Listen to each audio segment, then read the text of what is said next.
तो हेलो प्यारे साथियों, अगर आप भी क्लास 10th में हैं और 2026 में अपना बोर्ड एग्जाम देने वाले हैं तो ये वीडियो आपके लिए रामबाण साबित होने वाला है। क्योंकि इस वीडियो में हम जो है आपको टॉप 30 ऑब्जेक्टिव, संस्कृत के टॉप 30 ऑब्जेक्टिव कराने वाले हैं, जो कि आपके एग्जाम के लिए काफ़ी ज़्यादा इंपॉर्टेंट होगा। और मैं आपको बता दूं, यहीं से क्वेश्चन आएंगे आपके एग्जाम में और यहीं से छपने वाले हैं। एकदम पूरे आपके यहीं से छपेंगे क्वेश्चन, ठीक ना। यहीं से आपके क्वेश्चन जो है वो छपेंगे। ओके, तो आप वीडियो को शुरू से लेकर अंत तक जरूर देखिएगा। चलिए पहले क्वेश्चन की तरफ चलते हैं। और हाँ, वीडियो पसंद है वीडियो को जरूर लाइक कीजिए, अपने दोस्तों में जरूर शेयर करता रहिएगा। चलिए पहले क्वेश्चन की तरफ चलते हैं। कह आलस कथा पाठ का कुल संकलन है कुतः संकलित। मतलब ये कि आलस कथा जो पाठ है वो कहाँ से संकलित है, यानी कि आलस कथा पाठ जो है हिंदी में बोले तो कहाँ से लिया गया है, तो वो जो है आपको पुरुष परीक्षार्थ से लिया गया है। ठीक है, चलिए पहला क्वेश्चन आपका ये था। अगले क्वेश्चन की तरफ चलते हैं प्यारे साथियों। अगला क्वेश्चन करेगा, बनावटी आलस्य दिखाकर कौन भोजन ग्रहण करते थे। यानी कि बनावटी आलस्य दिखाकर भोजन कौन ग्रहण कर रहे थे, तो उस सारे के सारे धूर्त थे। धूर्त लोग जो थे वो क्या करते थे, बनावटी आलस्य दिखा करके भोजन कर रहे थे, ठीक ना। और मैं आपसे पूछूंगा केवल टोटल जो है आपके धूर्त कितने थे, ठीक ना। आप कमेंट में जरूर बताइए टोटल धूर्त कितने थे।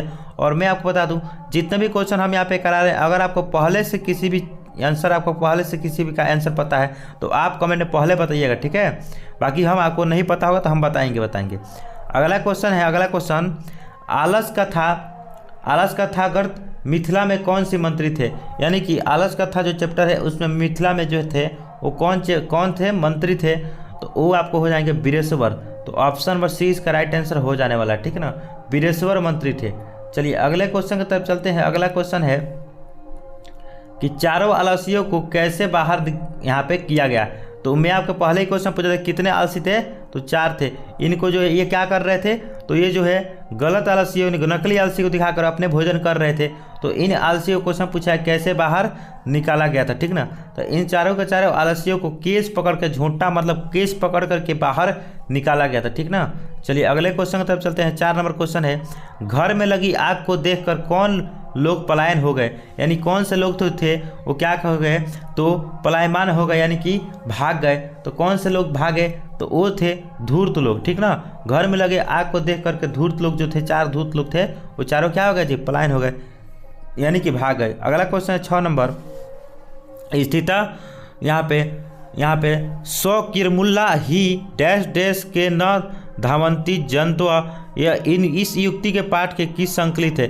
मतलब यह युक्ति जो है पाठ में कहाँ से संकलित, किस पाठ में संकलित है, तो यह जो है आलस कथा पाठ में संकलित है। यह युक्ति जो है किस पाठ में संकलित है, तो यह जो है आलस कथा पाठ में इसके बारे में चर्चा किया गया, ठीक ना। ऐसा पूछ रहा था क्वेश्चन। आलसशाला में आग लगने के बाद कितने लोग नहीं भागे।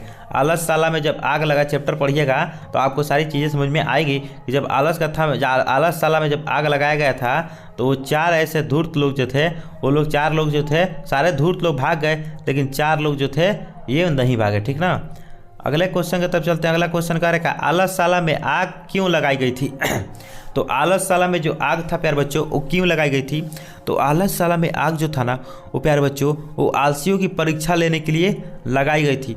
कि आलसियों की परीक्षा लेने के लिए क्या लगाई थी, आलसशाला में आग लगाई गई थी, ठीक है। चलिए प्यारे बच्चों अगला क्वेश्चन है, वीरेश्वर कौन थे। तो अभी हमने कुछ देर पहले ही आपको बताया था कि वीरेश्वर जो थे वो कौन थे, तो वीरेश्वर जो थे वो मिथिला क्या थे, मंत्री थे। अभी क्वेश्चन था कि मिथिला के मंत्री कौन थे, तो हमने वीरेश्वर लगाया था। तो अब क्वेश्चन पूछा है वीरेश्वर कौन थे, तो ये मिथिला के मंत्री थे, ठीक है। चलिए अगले क्वेश्चन की तरफ चलते हैं। अगला क्वेश्चन क्या कह रहे हैं यहाँ पे, आलस कथा पाठ किस ग्रंथ से संग्रहित है। यानी आलस कथा पाठ जो है ना प्यारे बच्चों वो किस संग्रहित है, मतलब किस ग्रंथ से संग्रहित है, तो वो पुरुष परीक्षा से संग्रहित है। ये क्वेश्चन जो था कुछ देर पहले भी आया था, फिर से क्वेश्चन यहाँ पे आ गया। यानी उस समय जो था क्वेश्चन ये संस्कृत में दिया था, उस समय प्यारे बच्चों किस में दिया, संस्कृत में। अब किस में दिया है, अब ये हिंदी में दिया है, ठीक ना। अब ये हिंदी में दिया था, तो वही क्वेश्चन होगा, आंसर वही एक ही होगा, ठीक है। आलस कथा के रचयिता कौन है। यानी आलस कथा जो है, आलस कथा जो चैप्टर है उसको लिखने वाले कौन है, तो आलस कथा के रचयिता जो थे वो विद्यापति हो जाएंगे, ठीक ना। आलस कथा का रचयिता कौन है, तो विद्यापति है, इसलिए ऑप्शन नंबर बी इसका राइट आंसर हो जाएगा। चलिए प्यारे बच्चों 12 नंबर क्वेश्चन की तरफ चलते हैं। करेगा संसार में बच्चों का सच्चा रक्षक कौन है। यानी संसार में बच्चों का सच्चा रक्षक कौन है, तो संसार में बच्चों का सच्चा रक्षक उसकी माता होती है। ठीक है, संसार में बच्चों का सच्चा रक्षक कौन होती है? उसकी माता होती है। चलिए प्यारे बच्चों, अगले क्वेश्चन की तरफ चलते हैं। करेगा विद्यापति कौन थे? तो विद्यापति कौन थे? अभी अभी कुछ देर पहले ही क्वेश्चन देखा था कि जो था आलस कथा के लेखक कौन थे? तो विद्यापति थे। तो ये क्या थे? ये एक लेखक थे और क्या लिखे थे? तो आलस कथा जो चैप्टर है उसको लिखे थे। तो ऑप्शन नंबर ए इसका राइट आंसर हो जाएगा। चलिए अगले क्वेश्चन की तरफ चलते हैं। अगला क्वेश्चन क्या कह रहा है? अगला क्वेश्चन है यहाँ पे, अगला क्वेश्चन है आग को गिरते हुए देखकर कौन आलसियों को बाहर निकाला? यानी आग को गिरते हुए देखकर मतलब आलसियों को पकड़ करके कौन बाहर निकाला था? तो वो था नियोगी पुरुष जो थे वो क्या किए थे? इन चारों आलसियों को पकड़ करके बाहर निकाले थे। और क्या पकड़ के निकाले थे? तो लोग केस पकड़ के निकाले थे। ठीक ना। भूखा रहना कौन पसंद करता है? यानी भूखा रहना जो है वो कौन पसंद करता है? 15 नंबर क्वेश्चन है, भूखा रहना कौन पसंद करता है? तो भूखा रहना आलसी लोग पसंद करते हैं। आलसी लोग कहते हैं हम काम न करबो। तो जब तू काम न करबो तो भूखा रहबो कि ना रहबो? रहबो ना जी। तो भूखा रहो, है कि ना। और आलसी हो, आलसपन करोगे, आलसपन दिखाओगे तो भूखा रहो। लोकप्रिय, अगला 16 नंबर क्वेश्चन, लोकप्रिय मैथिली कवि कौन थे? यानी लोकप्रिय मैथिली कवि कौन थे? तो विद्यापति जो है वो लोकप्रिय मैथिली कवि थे। तो ऑप्शन नंबर डी इसका राइट आंसर हो जाएगा। ठीक है प्यारे साथियों, अगला क्वेश्चन 17 नंबर क्वेश्चन की तरफ आ चुके हैं हम लोग। पुरुष परीक्षा किस भाषा में लिखित है? यानी पुरुष परीक्षा जो चैप्टर एथी है वो किस भाषा में लिखा गया है? तो वो पुरुष परीक्षा जो है वो संस्कृत भाषा में लिखा गया है। तो ऑप्शन नंबर ए इसका राइट आंसर हो जाएगा। और हाँ, वीडियो पसंद आ रहा है और वीडियो से आपको फायदा मिल रहा है तो चैनल को लाइक और चैनल को सब्सक्राइब करना मत भूलिएगा। इसी तरह के वीडियो अगर आप देखना चाहते हैं और भी ज़्यादा देखना चाहते हैं तो आप हमारे डिस्क्रिप्शन बॉक्स में जाइए, डिस्क्रिप्शन खोलिए और वहाँ पे डिस्क्रिप्शन नहीं, आप हमारे चैनल का पेज पे जाइए और पेज पे जाकर के आप पूरे वीडियो को देख सकते हैं। ठीक है। चलिए 18 नंबर क्वेश्चन है, बीरेश्वर अनाथों को क्या देता था? यानी बीरेश्वर जो मंत्री थे वो अनाथों को क्या देते थे? तो बीरेश्वर जो थे वो भोजन किया करते थे। ठीक ना, अनाथों क्या करते थे? भोजन खिलाया करते थे। जब आप चैप्टर पढ़िएगा तो अच्छे तरीके से आपको सीखने को मिलेगा। आलस कथा पाठ में किस दोष का वर्णन है? यानी आलस कथा जो पाठ है उसमें आलस एक ऐसा दोष है जो इंसान को कमज़ोर बना देता है, जो इंसान को गरीब बना देता है, इंसान को आगे नहीं बढ़ने देता है। ठीक ना। जैसे आज हम वीडियो शूट कर रहे हैं आप सबको पढ़ाने के लिए, लेकिन अभी हमारे पास आलस आ जाएगा तो हम वीडियो शूट करेंगे नहीं करेंगे, तो इससे घाटा किसको होगा? मेरे को भी घाटा होगा, आपको भी घाटा होगा, है कि ना जी। अगर आप हमारे वीडियो को नहीं देखते, अगर नहीं पढ़ते हैं तो आपको भी घाटा होगा कि आप सीख नहीं पाइएगा, है कि ना। उसी प्रकार से करेगा पुरुष परीक्षा ग्रंथ में किसके गुणों का वर्णन है? यानी पुरुष परीक्षा ग्रंथ में किसके गुणों का वर्णन है? तो मानव के गुणों का वर्णन किया गया है। पुरुष परीक्षा में मानव के गुणों का वर्णन किया कि मानव क्या है, कैसे रहता है, किससे क्या करता है। ठीक ना, कैसे इसके गुण हो। अगला क्वेश्चन 21 नंबर है, आलसियों का रक्षक कौन होता है?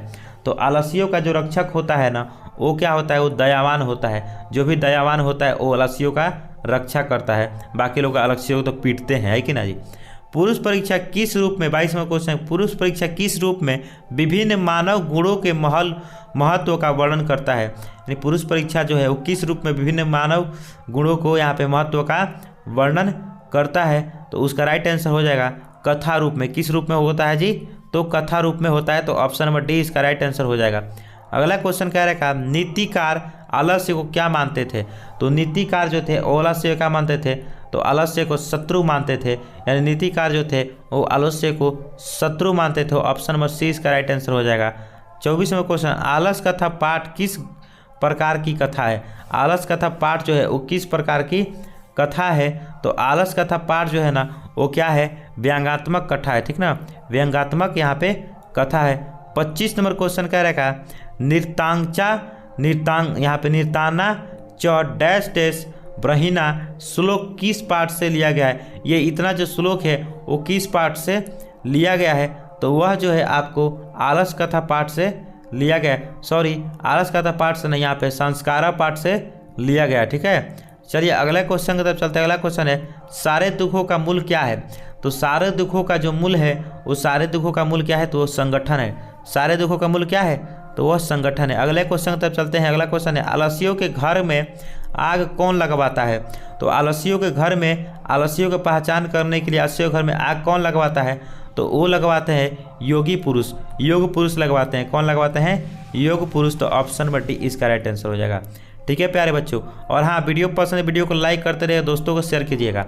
अरे वाह चाल कितने बोलते हो, यह किसने कहा था, किस पुरुष का कथन है, कौन से 4 पुरुष में से कौन से पुरुष ने कहा कि अरे वाह चाल कितने बोलते हो। आप लोग आपस में बात कर रहे थे चारुवाल से, तो उसमें कौन पूछा कि अरे वाह चाल कितने बोलते हो, तो ये द्वितीय पुरुष कहते हैं कि अरे वाह चाल कितने बोलते हो। ठीक है, चलिए 29 नंबर क्वेश्चन है, कोई धार्मिक पुरुष नहीं है, कोई धार्मिक पुरुष नहीं है, ऐसा किस पुरुष ने कहा था। तो कोई भी धार्मिक पुरुष नहीं है ऐसा वो जो बोले थे, वो बोले थे तृतीय पुरुष। ठीक है, तृतीय पुरुष बोले थे कि ऐसा कोई भी धार्मिक नहीं है। करेगा पुरुष परीक्षा क्या शिक्षा देता है, यानी पुरुष परीक्षा जो है वो क्या शिक्षा देता है, इसको पढ़ने से इसको सीखने से आपको जो है किस प्रकार की आपको शिक्षा मिलती है, तो वो जो है दोष निराकरण की शिक्षा हमें मिलती है। ठीक है, दोष निराकरण की शिक्षा होती है। तो दोस्तों ये रहा टॉप 30 ऑब्जेक्टिव क्वेश्चन जो कि आपके संस्कृत से हुआ, ठीक ना। और हाँ, अगर आप जिस भी टॉपिक पे वीडियो चाहते हैं उस टॉपिक को आप हमारे कमेंट में कमेंट कीजिएगा, मैं उस टॉपिक को जरूर आप लोगों को समझाने आऊँगा और जरूर ही आप लोगों को उस टॉपिक वीडियो बनाने की कोशिश करूँगा। तो आई होप आप यहाँ तक देखे होंगे, तो थैंक यू आपको यहाँ तक वीडियो देखने के लिए, वीडियो देखे होंगे। तो आज की वीडियो को यहीं पे अंत करते हैं, मिलते हैं अगले वीडियो में किसी अगले टॉपिक के साथ। तब तक के लिए जय हिंद, हंसते रहिए, मुस्कुराते अपने पढ़ाई को इसी तरह के लगातार करते रहिए।